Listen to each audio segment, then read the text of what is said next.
Hello, boys and girls. My name is Mrs. Markayzee, and I'm going to read you a Dr. Seuss story today.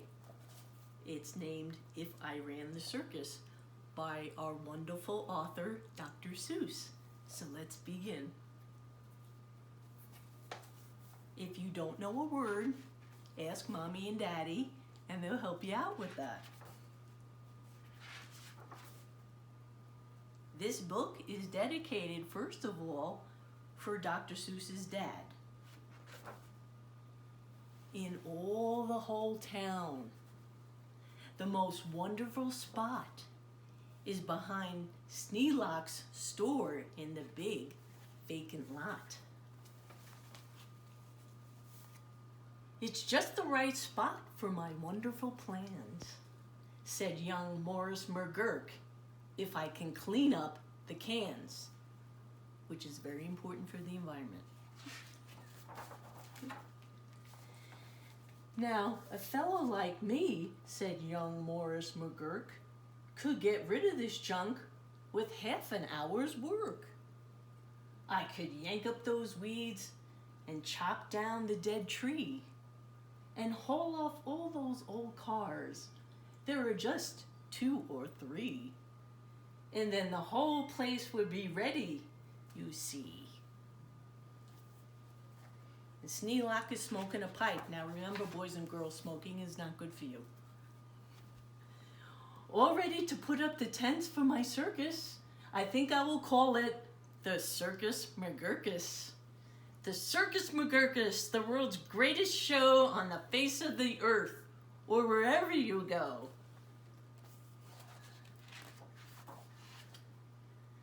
Tonight, the grand opening, the Circus McGurkus, the cream of the cream, the Circus McGurkus, the Circus Supreme, the Circus McGurkus colossal, stupendous, astounding, fantastic, terrific, tremendous. Again, your mom and dad can help you out with those words. I'll bring in my acrobats, jugglers and clowns from 1,033 faraway towns to the place you'll see them in, ladies and gents, right behind Sneelock's store in the great McGurk tents.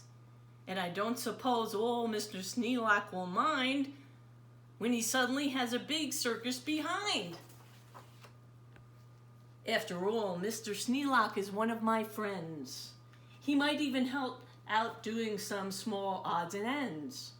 Doing little odd jobs, he could be of some aid, such as selling balloons and the pink lemonade.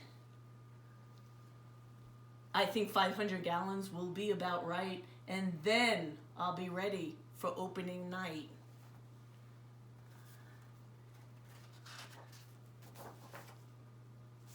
Welcome. What an opening night. What a night. What a sight. I'll hoist up the curtains. The crowds will crowd in, and my Circus McGurkus will promptly begin with a welcoming toot on my welcoming horn by my horn-tooting apes from the jungles of Jorn, where the very best horn-tooting apes are all born, 'cause the very fresh air there is fine for their lungs, and some of those fellows have 2 or 3 tongues. This way, step right in, this way, ladies and gents. My sideshow starts here in the first of my tents. When you see what goes on, you'll say no other circus is half the great circus the Circus McGurkus is. Here on stage 1, from the ocean of Ulf, is a sight most amazing. A walrus named Rolf, who can stand on 1 whisker, this wonderful Rolf, on top of 5 balls, 2 for tennis, 3 for golf. It's a marvelous trick, if I say so myself. And on stage number 2 is something quite new. From a country called Froome comes this drum-tuning Snoom, who can drum any tune that you might care to hum. Doesn't hurt him a bit, 'cause his drum tummy's numb. Again, Mommy and Daddy can help you out with those words. And you'll know meet Foon, the remarkable Foon, who eats sizzling hot pebbles and falls off the moon. And the reason he likes them red hot, it appears, is he greatly enjoys blowing smoke from his ears. Of course, pebbles like this are quite hard to collect, but Sneelock will manage somehow, I expect. After all, Mr. Sneelock is one of my friends, and I'm sure he'll help out at doing small odds and ends. And on stage number 4, see the Willy Waloo, who can throw his long tail as a sort of lasso. With a flip of the hip and a tail of this kind, he can capture whoever is standing behind. He can capture old Sneelock. I'm sure he won't mind. And now, here is a hoodwink who winks in his wink hood. Without a good wink hood, a hoodwink can't wink good. And folks, let me tell you, there's only one circus with wink-hooded hoodwinks, the Circus McGurkus. The show of all shows is no other showman who shows you a show with a blindfolded bowman. And the blindfolded bowman from Brigabarut, the world's sharpest sharpshooter. Look at him shoot. Through the holes in 4 donuts, 2 hairs on a worm, and the knees of 3 birds without making them squirm, and then on through a crab apple on the head of Sneelock, who likes to help out, as I've said.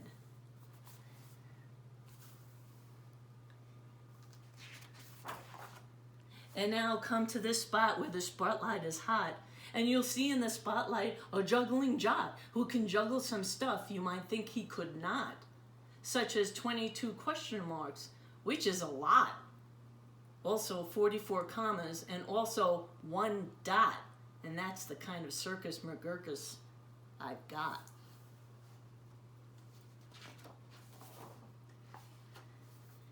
But that's just my sideshow, a start, a beginning. This way to the big tent you'll find your head spinning. Why, ladies and gentlemen, youngsters and oldsters, your heads will quite likely spin right off your shoulders. So hurry, step lively, quick, ladies and gents, and get into your seats in my tent of all tents. My parade of parades is about to commence.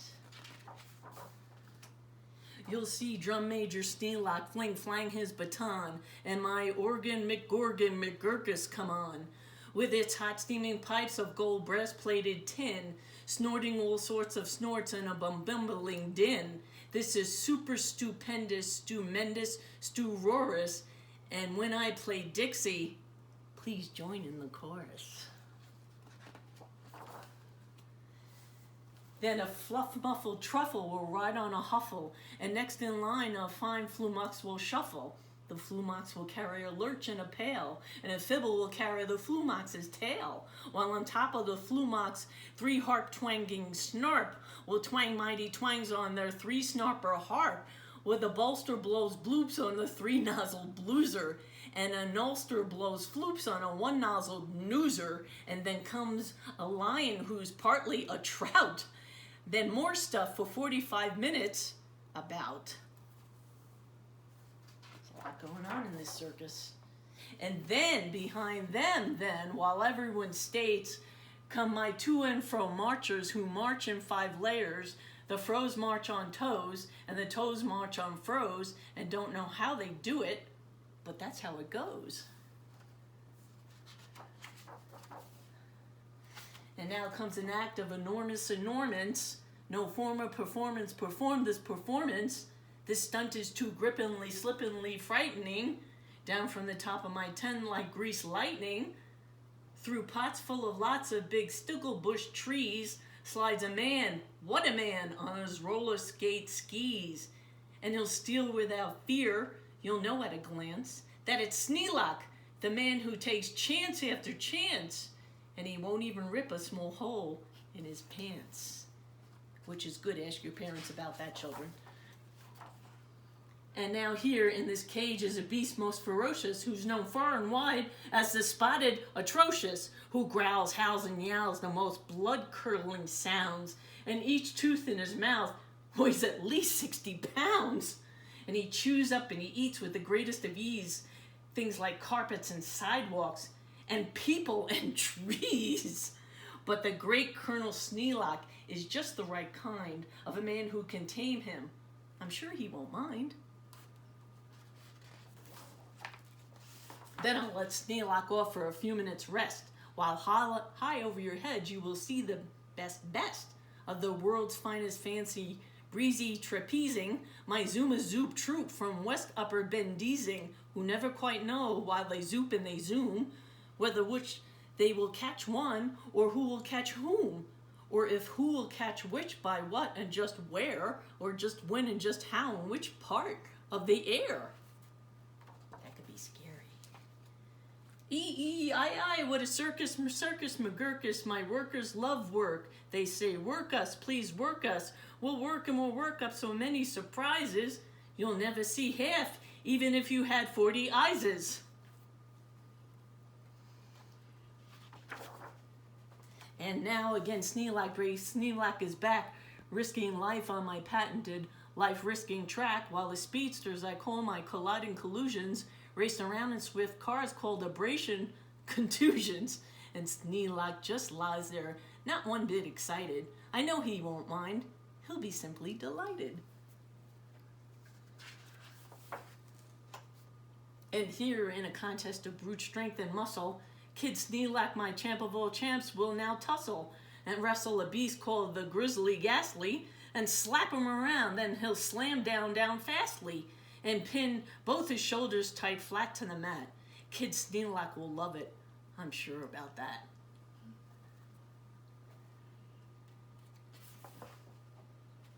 And while that goes on there, look at this go on here. Have you heard of my herd of through horns jumping deer? Every deer jumps through horns of another pell-mell, while his horns are jumped through at the same time as well, and by a deer whose horns also are being jumped through, by another who's having his horns jumped through too, which I'm sure trainer Sneelock can train them to do.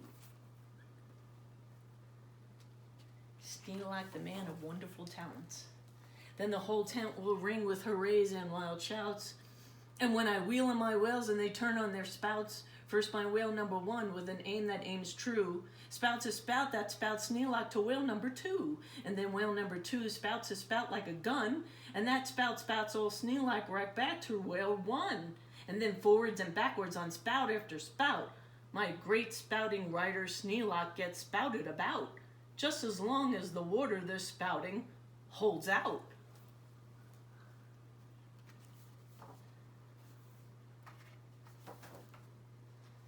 And while all this wild ruckusing goes on below, at the top of the tent, look! The star of my show. Great daredevil Sneelock, the world's bravest type. He comes pulled through the air by 3 Subrian snipe on a dingus contraption attached to his pipe, and while people below are all turning chalk white and all biting their fingernails off in their fright, great Sneelock soars up to a terrible height. Then he shakes himself loose. He starts down in a dive, such as no man on earth could come out alive. But he smiles as he falls, and no fear does he feel. His nerves are like iron, his muscles like steel. And he plunges down with his hair still combed neat, 4,692 feet. Then he'll land in a fishbowl. He'll manage just fine. Don't ask how he'll manage. That's his job, not mine.